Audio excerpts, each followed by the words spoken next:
During the campaign, Peter Obi emphasized on why Nigerians should be skilled academically. He also talked about our human capital development as an important factor to grow our economy. Today, there is a projection that by 2050, Nigeria is going to be lacking skilled individuals. If you are a patriotic Nigerian, you have to watch this video from beginning to end. Take a look at this. Population of over 200 million citizens expected to increase to 400 million by 2050. Nigeria, Africa's largest economy, faces very significant human development challenges, currently ranking 150 out of 157 countries in the World Bank's Human Capital Index. Where did we get it wrong and what lies ahead? It's very interesting that the World Bank is the one expressing to the world that we are now lacking in human capital development. But what we must understand is that Nigeria was subjected to economic policies that actually degraded its capacity to produce people with capacity. And that was through the structural adjustment programs that was imposed on the military. And that was executed precisely to achieve the objective that they are now reporting on. I became an activist. Can you tell us some of those policies? Yes, first and foremost, in 1989, as I was arriving at the University of Lagos, the World Bank was also giving Nigeria a $120 million loan, supposedly to fix our universities. But they knew that we didn't need that loan. What we needed was a leadership that could have invested in education. But the structural adjustment program specifically targeted the number of universities, said there were too many universities, government had no business investing in free education. But look at it, some 30-something years later, the people that were half-trained by Nigerian universities are now being brought to the UK, Europe, and America as doctors after COVID-19 hit them. So had we had that opportunity to progress when we started free education, invested in education the way we should, had we had the opportunity to have an unbroken leadership in the civilian sector, we would not have had that break that led to the destruction of that human capital development they are reporting upon. So they are guilty. The World Bank, the IMF, they are guilty of this. They know the kind of policies that they have spread over time. But you know, leadership changes hands, so the leadership then will be different from the leadership today. Whoever put the report together will be different from who's managing other aspects. Because we are still dealing with structural adjustment program. The current dislocation that they imposed on Nigeria through the removal of so-called fuel subsidy, it was a World Bank and IMF prescription. And the man who read it on the day of his own inauguration probably didn't even think about the fact that the moment you have 80% of your economy in the informal sector, you just can't come up one day and destroy opportunities that people have to do business and live. Because you already know the statistics of how many Nigerians are living below $1 per day. And what is $1 today is almost 950 naira to a dollar. As of 6 months ago, the naira was stronger than it is today. It has depreciated over time. So what I'm saying is that it's not as if we should blame the World Bank and the IMF all the time for, but you link that with the kind of leadership they also promote. I'm talking about the West and the continent of Africa, the kind of characters they impose, and I think we're going to talk about this later, which we are capable of doing. So a lot of people don't know that some of these policies are part of the reasons why they are killing us. And that is why the West don't like African leaders who are conscious, who are brilliant, who understand the mechanics of how they manipulate our economic policies to pauperize us. They like cooking up numbers. You mentioned earlier that Nigeria is the biggest economy on the continent of Africa. I don't know how you came about that. How are we big when we don't have electricity? You understand? Potentials. Well, maybe potentials. The economic but how are we big when you don't have electricity? You can't even electrify like half of a city. How can you be big? Yeah. It's not a big economy. Nigeria is the big for nothing, what fella used to call BBC, big blind country on the continent of Africa. With huge potential. It has huge potential, but for you to get to that potential, you must remove the roadblocks. Leadership is a major factor in making sure that Nigeria is in charge of the destiny of Africa. The fact that we need ECOWAS to speak to Boy Scouts in Niger and all that shows our weakness. If Nigeria were to be the right country, a in position that he ought to be on the continent of Africa. We don't need West Africa to tell our neighbors in Niger that they should sustain democracy. Absolutely. Let me bring in Nwa Okobia from our Abuja studio. Nwa Okobia, how would you analyze Nigeria's current government and state of leadership in line with what Sowore just said? What's updates on the judiciary matters ongoing? And do you foresee Nigeria having a seat at global leadership gatherings, including the BRICS and the upcoming G20, within the nearer future? Let me first of all appreciate Arise TV for this incisive dialogue, if you like. Let me salute my brother there. Interestingly, we've come a long way. We were born in the same year. And our passion for a new Nigeria, a new Africa, and a new deal for our people is top-notch. But let me clearly say that as we discuss these issues, we must locate leadership in Nigeria and indeed Africa in proper perspective. Do we have leaders? And some of my friends will say, oh, at best what we have are rulers who are egocentric, who are self-centered, who are egotistic, to whom leadership is just about me, myself, and I. I think that the way forward for Africa is first to grow leaders who are nationalistic, who are Pan-African, and who, beyond populism, care about their people and about our continent. We need Pan-Africanists who truly will determine the destiny and the fate of the African continent and indeed our people. Can Nigeria get into BRICS and perhaps occupy a seat at the United Nations Security Council? The answer is yes, but how? When? And how can we do that? And let me say simply that we must first of all grow leaders who are totally people-centered and people-centric. We must grow leaders who truly care about you and I, who truly care about our country, and who truly care about the masses of our people. Until that is done, you know, there's a popular cliche that we all grew up knowing, and that obtains even in the deepest and the most exclusive rooms where policies and global issues are discussed. Charity begins at home. How much charity do you have at home? My brother there noted something which is very germane. Do we have leaders who are able to say to the World Bank and the IMF, to this extent is yes, and to this extent is a capital no? Because every country that's come out of poverty to promise, every country that's come out of disease and despondency to greatness, every country that's come out of want to plenty, has policies that are intrinsic, traditional, and natural to it. Not policies thrown on her by the World Bank, the Bretton Woods, and the IMF. And for as long as our leaders, I had the incumbent president a few days ago saying that he's under pressure to go to war in Niger. If you emerge through a credible electoral process, you don't need pressure to ask Nigerians to do what is right. If your electoral victory, quote unquote, were proper, trite, and right, fair and just, all you need to do is hop into the Nigerian presidential aircraft and go to Niger and negotiate with the people. But because you lack the moral nexus to so do, because you lack the credibility to so do, because you lack the capacity on account of how you emerged to so do, Nigerians will look at you like I don't know how verified the statement is from Burkina Faso, that they know who actually won the last election, so you don't have the right to tell them or school the world on democracy. So I think that that's why I agree with my brother and friend. African leaders must ensure that they emerge through honorable processes. African leaders must ensure that democracy means truly what it is.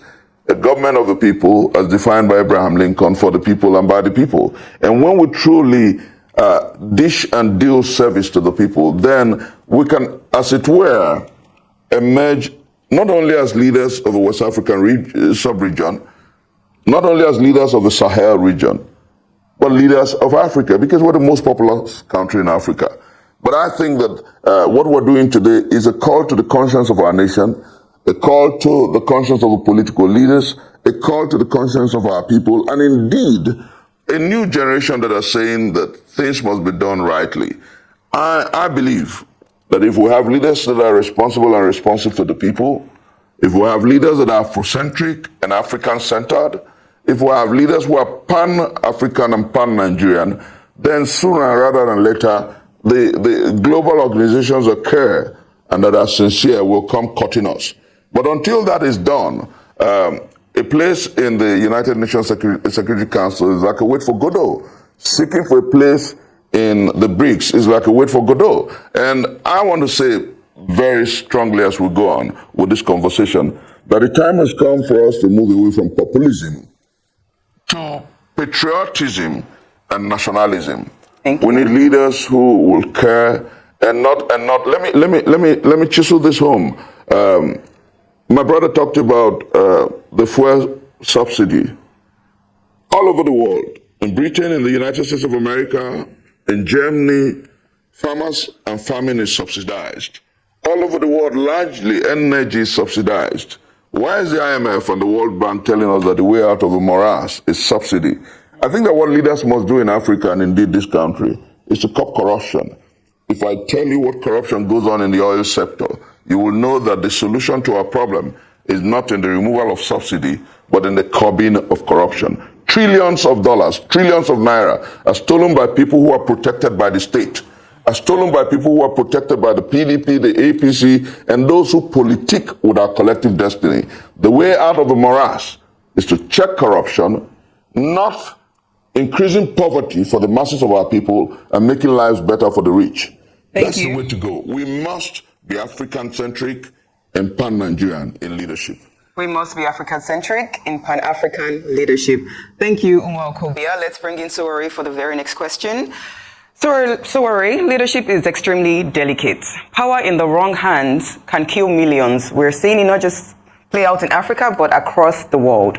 One must be genuinely passionate about the people you're leading to generate abundant profits using your power of politics. So what makes you believe today that you're an ideal candidate for president of Nigeria?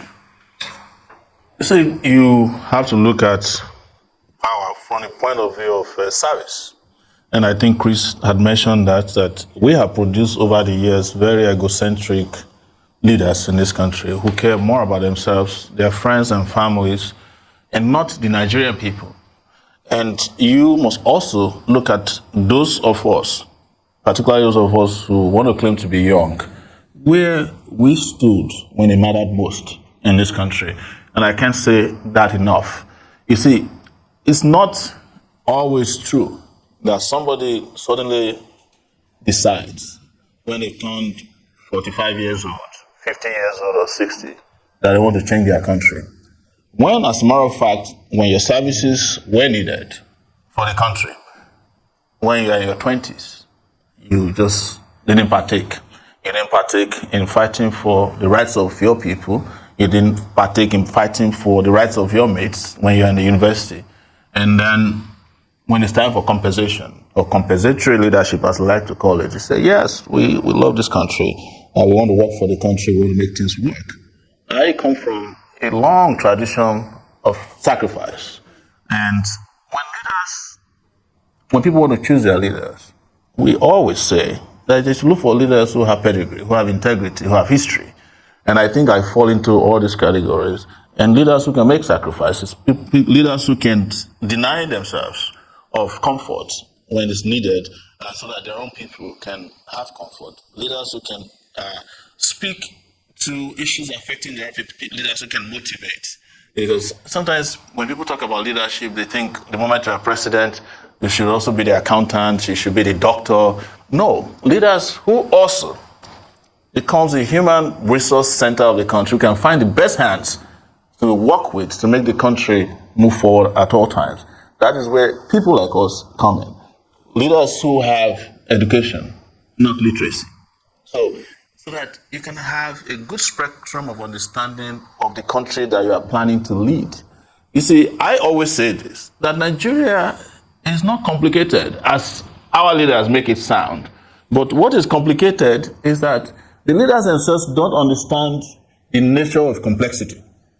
To the point that the only excuse they give you is that, no, Nigeria is complicated. No, Nigeria is too difficult to handle. But you look at the size of Nigeria itself, I studied geography and planning at the University of Lagos. That was my first degree. You should ask yourself, how long does it take to fly from one part of Nigeria to the other? Maybe an hour to Maiduguri from Lagos. If you have a good aircraft, it'll take you there in an hour. But there's a president in the US, a country that has 50 states, of which one state, Alaska, is bigger than Nigeria. One state, Alaska, is bigger than Nigeria. And you can fly from the east coast of the US to the west coast, that is New York to California, for 6 hours. You are still in the air. But in this country where you can travel from one place to the other in a few hours, is considered or regarded as complex. And then you put in charge of that country, people have no understanding of how to run a country. You have a US that has maybe only 20 ministers. We have 42 here in Nigeria. The US is a country of 350 million people and a country that is in trillions. They have maybe 100 and something senators. Here, with an economy of a state, equivalent of a state in the US, we have 109 senators and how many House of Assembly, National Assembly members. All these guys are just wasting resources that should belong to the people. And then we have population. Population has become a blessing to countries. China is blessed with population. They are using it positively. India is blessed with population. But Nigeria has 200 million people. It is not the population that is the problem. It's the population of the thieves that is Nigeria's problem. They are not many, but they are the ones who have access to resources that should belong to everybody. How did we get to this conversation that I'm breaking down to you? It's the question you asked me about leadership. Those who ran Nigeria in the 60s, after independence, they were in their 20s.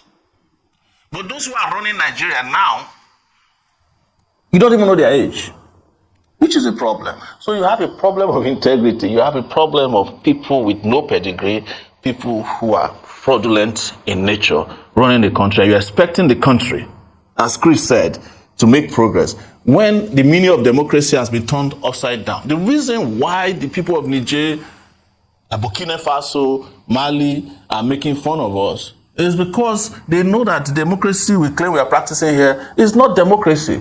So what is the difference between a coup plotter in army uniform and a coup plotter in civilian garb? They are the same.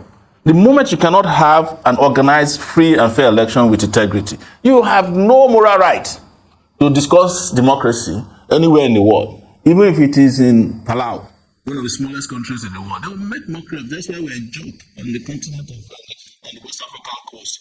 You know, so Nigerian president said we should invade Nigeria. But had Nigeria had credibility in leadership and integrity, you don't need to go to. You'll be a moral voice. You said to them, look, your neighbors, I'm sorry, you cannot overthrow your government. Go and wait for another election. Look at them. They are saying they want 3 years. You know, I'm sure in 3 years' time, they would change either their uniform to Agbada. And what I find very sad about it is that in the midst of the conversation, we are still being controlled like marionettes by the West and the East Bloc. You know, people now prefer Russia to America. That is how we got into the situation we're in the 60s. That whole East and West Bloc, dichotomy, and the use of the African continent as experimental space for whatever their own ideological things are. I don't want to be controlled by the US, but I also don't want a Putin to be my role model. Yeah. Through the same question to our guest in Abuja. Nwa Okobia, are you still with us? You ran for president in 2011, and in 2023 you supported Peter Obi. Can you tell us why you believe he's an ideal president for Nigeria?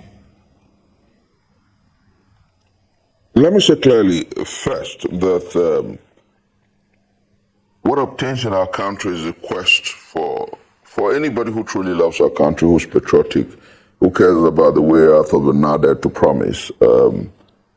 It should be about patriotism and nationalism first. And permit me use the word, my brother will understand me when I say this,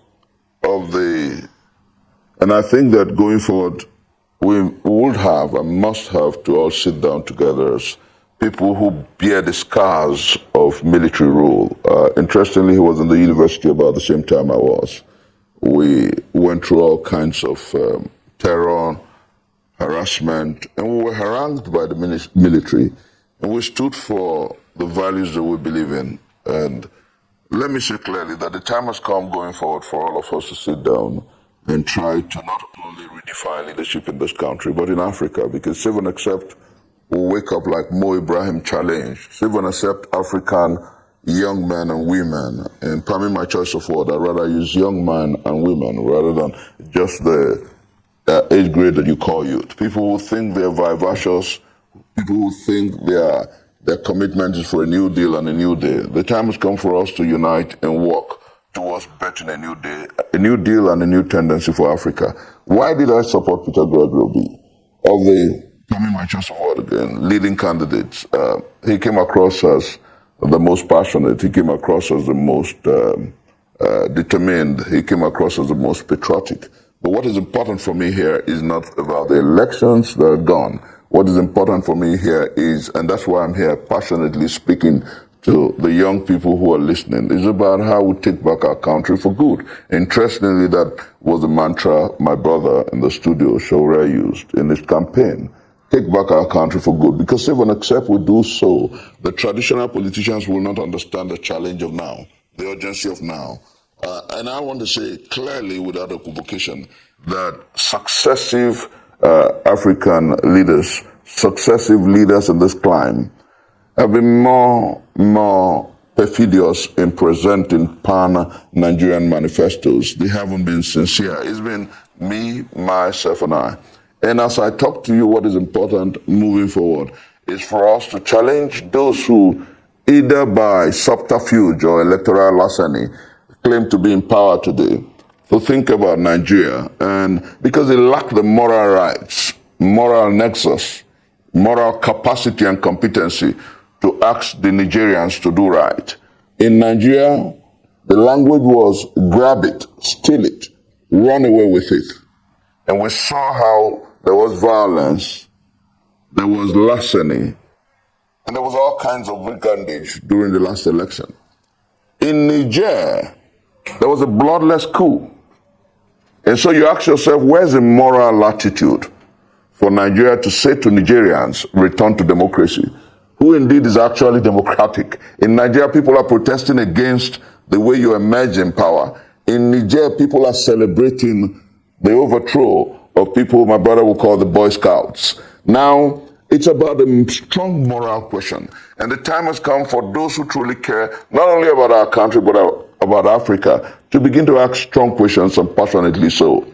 So as we dialogue leadership in Africa and in Nigeria, going forward, I will make 3 strong suggestions. Leadership at the level of the media must become essentially and strongly dispassionate, pan-Nigerian, and truly dedicated to truth. Leadership at the level of the student unions, like we did 30 years ago when my brother was in the Unilag and I was in the University of Nigeria in the Wu campus. Is we traverse this country with our brother Maya Goon, our brother Nasiru Kura, and several others, talking about a new day and a new deal, and we were able to organize to engage the the military jackbots. The time has come for our young brothers and sisters who are still in the universities to rise up and preach a message strong enough to engage political thieves and looters. And then thirdly, we need a new tendencies of young people in politics who truly care about our country. Because we must say to those who pretend to be leaders that it's time up. A highly progressive world expects so much from Nigeria. God has blessed us with amazing munificence and riches ineffable. Apologies to Obafemi Awolowo. And what we do with that great riches ineffable is our collective lot. It was Madiba, Mandela, who said a long time ago that Africa is waiting for Nigeria to rise up. That when Nigeria indeed rises up, Africa will wake from its slumber. And so there is a challenge on the African young people and indeed Nigerian people to give leadership to Africa rather than populism, rather than just prognosis and speculations like we have today. Somebody tells us who did not emerge through free and fair elections that he wants to ensure that democracy returns to Niger. How more hypocritical and sycophantic can that be? Such sycophancy is not the way to go. Such hypocrisy is not the way to go. We need Africans who will wake up to the reality and the urgency of now. Remember what Sir Walter Scott said long time ago. Oh, what a tangled web we weave when first we practice to deceive. Those who try to pretend, or those who pretend to be leaders in Africa, are essentially deceptive, because leadership is about service. Mitt Romney said some time ago in America when he was running against our brother Barack Obama, he said something clearly, that leadership shows the way. Unfortunately, what we have in Africa and indeed Nigeria are leaders who are blind by lust, blind by wanderlust, blinded by power, blinded by egocentricity and egotism, blinded by religion, blinded by region, and blinded by everything that does not work for good. So I think that the time has come for us to challenge everyone who steps into politics to do what is proper, right, and right. Thank you. We're going to take a quick break. When we return, we have our guest still with us in the studio. More on Perspectives when we come back.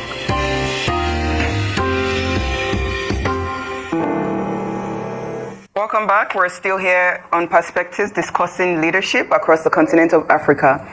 Sure, this next question is for you. In analyzing leaders, one must look at their past achievements to predict their future capabilities, especially when they are moving upwards with greater territorial power and influence. Tell me today if there's someone in Nigeria that you believed or still believe had that past achievement to be able to deliver results in the future on a presidential level. I have not seen any of the politicians in Nigeria who shown that they are capable of independence. Since independence. I'm talking about, maybe I would show some kind of bias for Obafemi Awolowo, because without him, I probably wouldn't have gone to school in the southwestern part of Nigeria. He built a secondary school that I attended when only 6 kids used to go to secondary school in my village in Ondo State. In one day, after the school was announced, over 150 kids came out of the bush. Some of them couldn't fit into a shoe. Because why? That opportunity emerged. So I would say Obafemi Awolowo in the educational sector impressed me. And I would say biased. But every other leader that they taught me in primary school were great leaders. When I got to the university, we had to fight them on the street. So even our history has a problem with telling the truth about these leaders. But I also must say that leadership is not only about political leadership alone. We had great leaders who trained us to be who we are today. People like Gani Fawemi, the Chima Obanis of this world, Bamidele Aturu. Femi Falana has been my lawyer since 1992. They are leaders in their own right too. And we must continue to celebrate. And a number of young people now that I'm working with, we must continue to celebrate. If I say and start mentioning names, we'll be here forever, because we must celebrate leaders in big places and small places so that we can find so that they can bubble to the surface. All the young people who risked their life during NSAS, all the young people who risked their life to drive the military out of power, likes of Mayegun Olusegun that Chris Owokobi mentioned, Chris himself, Abdul, all those nice leaders of those time, had we appreciated them and treated them the way they ought to be treated, they'd probably be the leaders of this country for it. But look at where we are. We keep recycling the same people who have failed Nigeria and Nigerians. And in some terms, as Chris was trying to say, we failed so badly that even when the opportunities come to be leaders, we don't have the confidence in ourselves to present ourselves as leaders. I would have preferred a Chris as a presidential candidate in 2023 than for him to be a spokesperson for the candidate he chose. And that's controversial because he has pedigree. I know him, but I don't know his candidate. I didn't know him during the pro-democracy era. In fact, he said publicly that he worked with the military, helping them to clear the port. But these are things we must confront. That we find ourselves so hemmed into different corners of this world, and Nigeria happened to us, that we don't even have the ability we present ourselves as leaders. You know, when people like me present myself, say, oh, you don't have experience. I'm asking, what experience do you need? The only experience I don't have is the experience of stealing.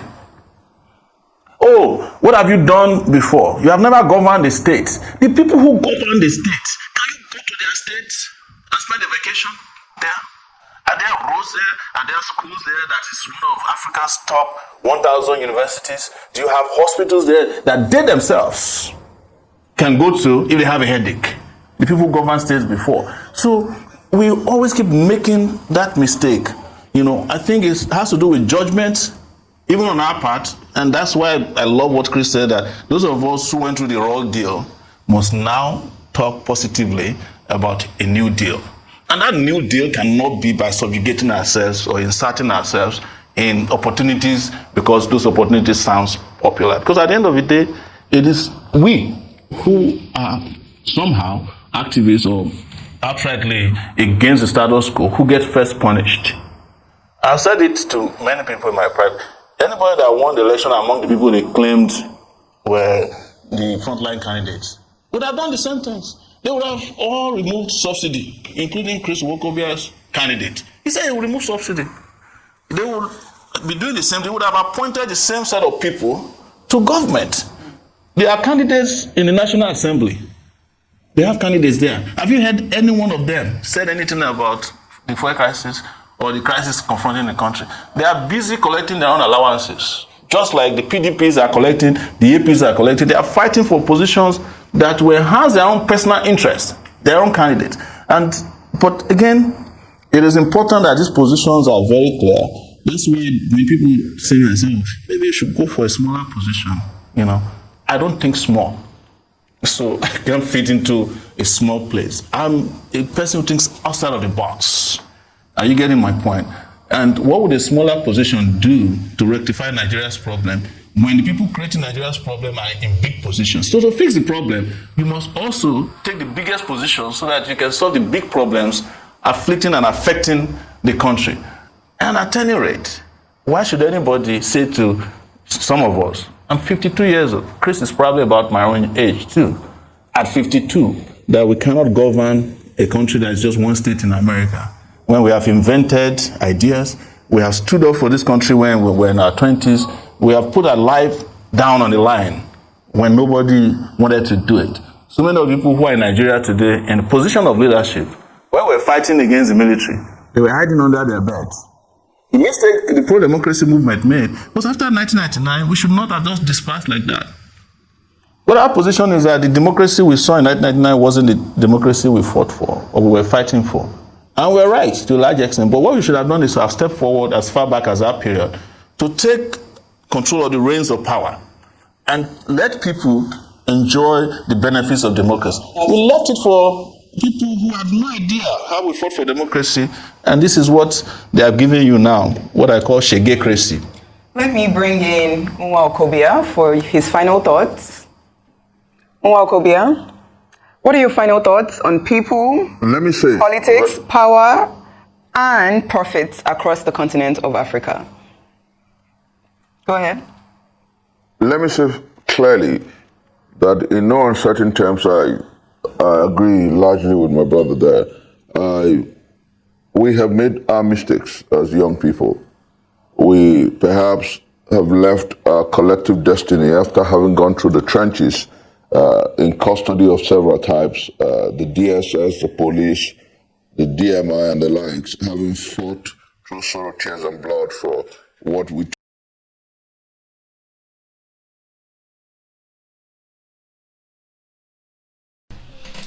Yes, so guys, you have seen that the problem we have in Nigeria today is about leadership. We have leadership issues because we have leaders that do not care. We have leaders who do not show concern about what the citizens are going through, and that is why we must keep fighting for a new Nigeria where we elect people with credibility. I mean people with character who are willing and ready to make Nigeria progress.